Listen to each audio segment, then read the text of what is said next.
ঘুরতে এলাম এসে পশু এক আছে আমার ঘরে কাজ আছে কিছু ওই জন্য এলাম। ও পশু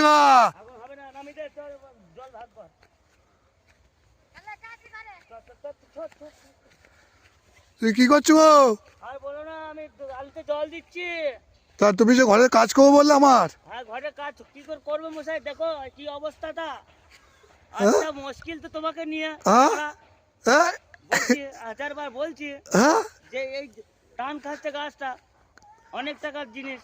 তাই হ্যাঁ, আলু তো আপনার হয় তিল লয় তিল, এখন না করলে তো বোঝা যাবে না। কি করছি, জল দিচ্ছ নাকি? জল দিচ্ছি, গাঁড় ফাটা জল, দেখছো না? হ্যাঁ একবার জল, প্রচুর জল, গাঁড় ফাটা জল।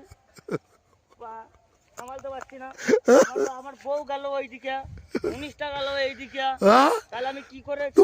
তোমার মাথা খারাপ হয়ে গেছে নাকি? বিরাট মাথা খারাপ, তুমি বললে বিশ্বাস করবে না, মাথা খারাপ হয়ে যাবে। তুমি আবার এর মধ্যে চলে আছো গাঁড় পাগম করতে। এই সব যাবো না, আরে বাহ, যাবো না। আমি কি করব? আমি কি করবো? আমি এক জ্বালায় জ্বলছি, আমি এক জ্বালায় জ্বলছি। কি করবো বলো? তো যাক, ঠিক আছে, জলটা দিয়ে যাবে তো? হ্যাঁ, জলটা দিয়ে আমি যেতে পারি। আচ্ছা ঠিক আছে, ঠিক আছে।